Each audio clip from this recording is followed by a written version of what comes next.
Hey, good morning, League. This is Kenny.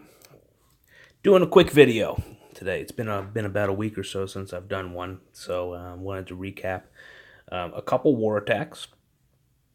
Also wanted to kind of give a kind of a status update on where I think League is and how we are doing as a group, and also wanted to give a little bit of a flag update as well. Let's start with some of the war attacks. Um, just want to show three of them today. Bullet had asked me to go over and talk about my thinking on the war attack I did on enemy number one 2 wars ago against Alpha Omega, and why I chose the build that I did, and talk through it. So I am going to do that.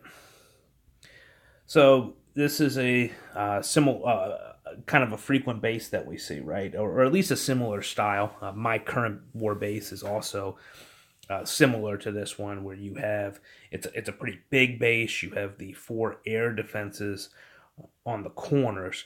I had done a 3-star on a similar base like this that had multi-set infernos, and then I had tried with dragons, and then I tried the same thing against the single set infernos and could only get about 70% or so. So when I saw this base, I decided, well, I don't want to do dragons because I wanted to kind of go for a 3-star attempt. And I thought back to some of the previous wars that we've had, and people are now starting to get to Zip's base into my base in war. And one of the ways we've seen that is with a real long queen walk, basically taking out an entire side of the base, right? It doesn't matter which side, so it can either be from 12 o'clock to 3 o'clock, 3 to 6, 6 to 9, 9 to 12, it doesn't matter. But you do one side of the base, and then you send in your remaining troops to the center. So, and how do you take out one side of the base like that? It's a long queen walk, and so that's what I chose to do here. And I chose to go into the core using kind of the bowler witch combination. I wanted to throw some witches in there because of the single set infernos. I keep going back and forth on what's best with infernos, right? Because multi are weak, and under heal, you just plow through them like they're nothing. But single set infernos are susceptible to so many different types of attacks, and so I don't know which one is better right now. But let's go ahead and walk through this attack here. A little trash cleanup with archers while I start the queen walk up in the 12 o'clock corner here. I think I did. There it is. Okay, get the healers down. The guy has the air defense, is real easy to pick off there. I break through the wall. By the way, real quick, when you see this base style that has the those walls out there, kind of walls protecting nothing, if you will, the best way to go at it, and the only way to get a complete funnel on one of those sides, because not only do you have to get this air defense and this gold storage cannon and gold mine, you also have to get this cannon, the archer tower, the bomb tower, the wizard tower. You have to get all those things as well. So the only way to accomplish that is to break through this wall. So we do that, and the reason why I chose this wall is because I wanted to focus and get the enemy clan castle, which will eventually draw once the queen goes in a little bit further. And she's doing a good job. I wanted to take her down towards 3 o'clock, and I had a brief worry that maybe she was going to go the other way. You'll see in a minute here. But always have a plan if your queen goes the opposite way. So, my plan was, instead of if she went from 12 to 9 instead of 12 to 3, then I was just going to rotate my attack around. It would not have been the end of the world. So get the poison down. Have one rage down. Make sure that we have no issues with the CC, because if you lose the queen, the attack is over. And once she takes out the mortar, she starts drifting down towards 3 o'clock, which is what I wanted. And, the archers took care of some of that outside trash. I eventually drop my king and a couple of bowlers. Not all of them, just a couple, to go behind the king to start the funnel. Because the idea is to get everything taken out between the 12 and 3 o'clock area. And once that is done, you can see I start to drop the remaining troops. Now, I did a little bit of a gamble on this one. I have one jump spell, right? And that jump spell is right in this area, going to the town hall and also getting access with the bowlers. The bowlers will get access to the eagle, the town hall, the 2 infernos. Okay? But you'll notice I did not take any wall breakers for this exterior wall, nor did I take a jump. A little bit of a gamble there. So let's see how that turns out. Well, you can see the giants and the bowlers and the witches are all beaten on the walls. I do a rage there. Why did I, is it a wasted rage? Not really. I want to get through the walls quickly, right? And also, the rage in this area will quickly take care of the expos and the bowlers that will be raged in that area. It will get access to the eagle into the town hall. So in my mind, if you can break through a wall without having to use a jump spell and take an extra rage, you have done yourself a lot of good. And even with the max walls, it breaks through pretty quickly, and boom, now we're at the core. Now, I may have gotten a little panicky here. I have just popped the warden ability. I also have used a heal. So that, it probably wasn't the smartest thing, right? So you're negating one of the, probably wasted the spell. I should have either used the warden ability and then dropped the heal right after that ability wore out, or used the heal and then kicked the warden ability afterwards. But got a little antsy there, and that's what happens. So you can see under the rage and the heal and everything that the core just gets completely obliterated. What's nice about these long queen walks is you can see the queen is still going around the outside of the base, which is great because she's continuing to pick off, a bunch of defenses and everything. And I'm a little fortunate right now because I still have a couple healers that are alive. But at this point, there's too much left for what's remaining on this base, and it turns out to be a really nice 3-star. I'm gonna be dead honest. I was really, at this point in the war, I was just trying to get a 2-star on this base. It's a 3-star build, but you're trying to just secure the 2-star on enemy number 1, and it worked out pretty well. Some of it's luck, right? I mean, you got to have the right build and you got to execute. But then things like your healers staying up for the entire build, and not finding the bombs and all those things, those are the things that take you from a 70 or 80% to a 3-star. So it's really pretty good. All right, I wanted to show a couple more war attacks, and I think the ones I wanted to show were from the last war. So let's go ahead and show that. Well, here's Jessica waking up, giving me the Clash of Clans look in the morning. It's very exciting. Why I do this video. Okay. Wanted to show two from the last war. One, I wanted to show the enemies hit on my base. Really cool here because what's he got? He's got the ring build, except he doesn't have any Valks. He has miners.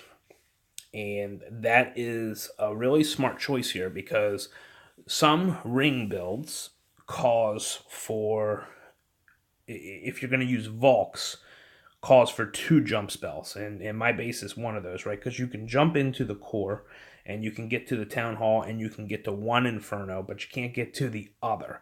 So what he's essentially done by choosing miners is he has eliminated the need for 2 jump spells. And he was already going to probably use a rage in the core, or perhaps a heal, depending on what your Inferno towers are set to. But either way, he's gained 2 spells back by choosing to go with miners in the core. And it's an interesting choice, right? Because if you go with 8 Volks, you can go with 10 miners because of the space difference in those. So he starts off, I'm going to 2x speed this one. He starts off with a Queen Walk, does a really good job with it, pulls the CC, gets his rage down. He eventually comes in with some wall breakers. They failed, but then he got 2 more and they went a different direction. I don't know if he intended to build his funnel as well as he did, but it worked out. Good use of the Warden ability to save his queen. And, he's just kind of going around the horn here now. And he, similar to the one we just watched, right? With the one that I did, what's he done? He's dropped his king, and he's dropped a bunch of bowlers, and he is trying to cut around the 6 o'clock corner to establish the funnel. So his miners can go straight to the core, and boom, he's already done that, and you can see that the miners have been released. Quick release of the miners in this case is a very smart play. Why? Because you've got this Inferno. Oh, and by the way, when you don't have to bring 2 spells, like jumps in this case, he's used heals, which are getting these bowlers, through the Inferno area. A week ago, this attack would not have worked at all. This attack last week would have been a 1-star special. Instead, he's got his heals down, and he's got his miners in the core. He doesn't need to rage them, because under heal, they won't die, even being hit by 2 Infernos. And so, but also notice the Eagle, he's 70% done. The Eagle is still firing. It doesn't matter. I should have pointed that out on my hit as well. You don't have to go right at the Eagle as a Town Hall 11 when you have max troops. Just get a heal down. The Eagle will attack, will target likely your Barbarian King, perhaps a Golem, perhaps a pack of Giants. But it's nothing to worry about. It's one of the biggest things to learn as a Town Hall 11 is to not fear the Eagle. You see these people freezing an Eagle, and it's like watching amateur hour videos, or attacks on these guys. Freeze on the Eagle is the biggest waste of spell you can do in the game. Especially now that heals will work. You just heal through the Eagle, right? And even if it's being hit with Inferno towers, it doesn't stop anything. So you can see his miners. I don't know. He had 10 of them. It looks like he might still have all 10. I'm not sure. But this was it would have been a 3-star attack if he had not run out of time. So kudos to him. Really, really good attack. He had a good attack on Zip as well. That was interesting. It's not shown here. But you should watch 18's attack on Zip, because he ended up getting a 2-star on Zip, which is something that we haven't seen very often. And he did it, and he lost his queen early. Let you know he would have been right up there with what the guy did on mine if he had kept his queen. Okay, so Powerbang did a video, and he gave credit to somebody else who's a YouTuber who did a video on the mass Pekka attack. And so, I said I was going to talk a little bit about the state of the league and where I think we are at. I think there's 2 things that are going to be absolutely critical for us to keep winning at our 70-80% clip that we win at. One is, can we outperform the enemy in Town Hall 10 versus Town Hall 10 attacks? We did this last war. We had one triple on a Town Hall 10. The enemy had zero. B, with his Nico account, had some really high percentage hog rates, right? 90 something percent. JC had a good ring attack that was really close to 100, to a 3-star as well. And so I think the Town Hall 10 versus Town Hall 10 play is going to be critical.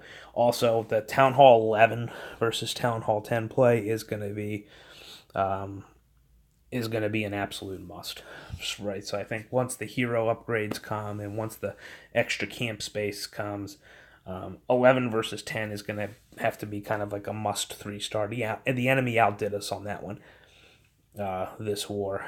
And that's what got it close, and we won at the end of the day because they didn't get all their attacks in.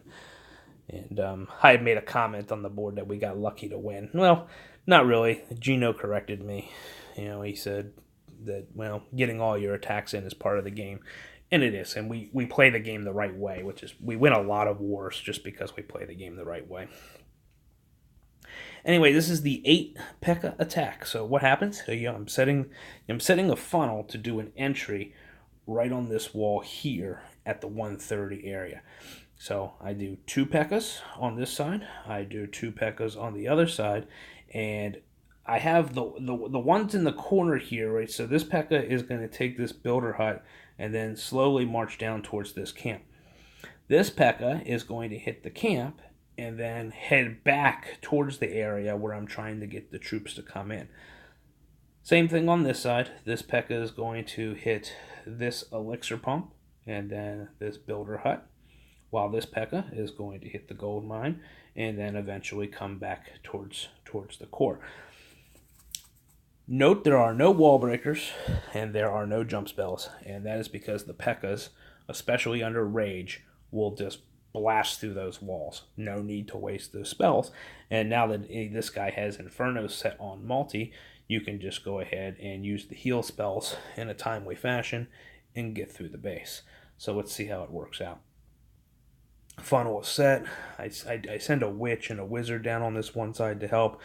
But what you'll see is now we have 5 Pekkas, it turns out, are going to be going to the core. CC bowlers, a must, and also your heroes.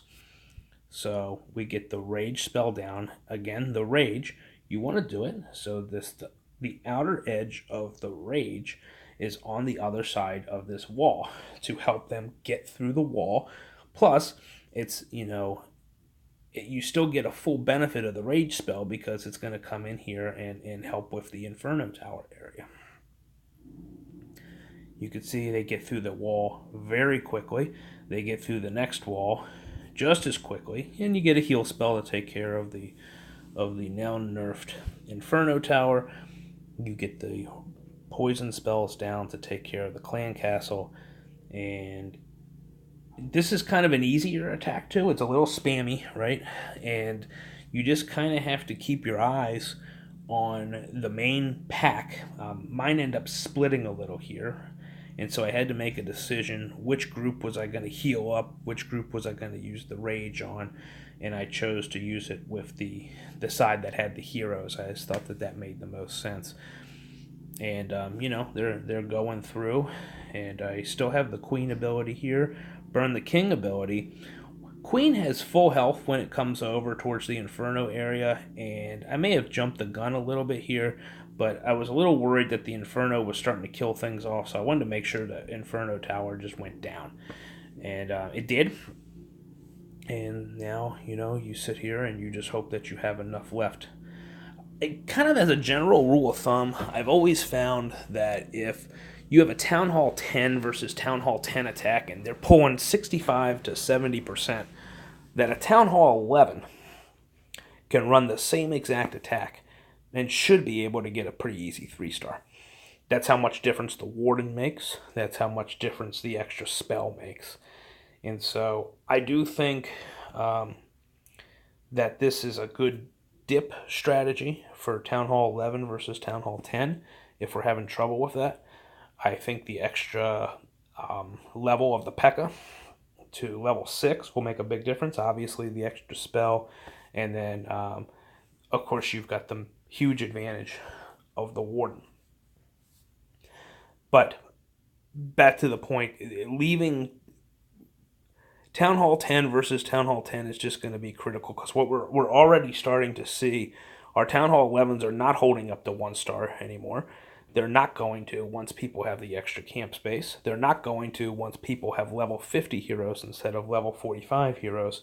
So, the 60%, 70% 2-star on the Town Hall 11 against good clans, it's not going to be enough to win. So 10's taking care of their own, the 10's, and the 11's having multiple attacks to try to get, these high percentage or potential 3-star attacks on Town Hall 11's is going to be the way to go.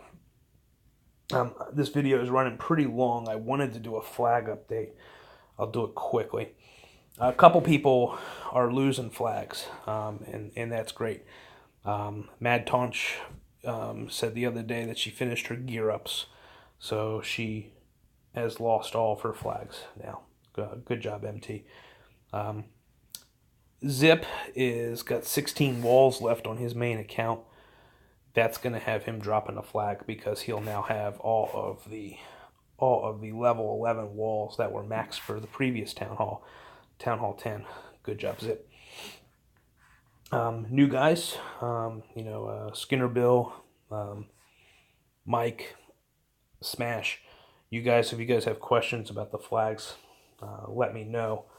Earl lost his flags the other day, or he will as soon as his last one gears up. That's great. I think everyone losing these flags is big. However, guys, there's a lot of people that we think, if this gear up theory is correct, there's a handful of us that need to gear up their archer towers and their cannons, and maybe I'll go through that on the next video in more detail if you want. But like people like Chris with your AAA account, you need to gear up. Lord Chu, you need to gear up. Smash, you need to gear up. Duke, you need to gear up. MT is done. B, if that's in fact the case, your Town Hall 9 accounts, Nam, Sheki, Yogg, all those, they need to gear up. I think they're getting a flag. Some of the guys are still pulling 3. Osama, you're still pulling 3 flags. Rosie, you're pulling 3 flags. Jeff, 2, possibly 3. I don't know. I'm not doing the math. Sam is the same, 2, but probably 3 with your main account.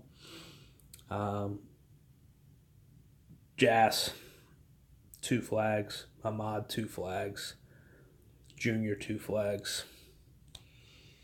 Anyway, if you all need to talk about that or want to talk about that, let me know. I'll be happy to show you where you're pulling these flags from, and how we can try to fix it.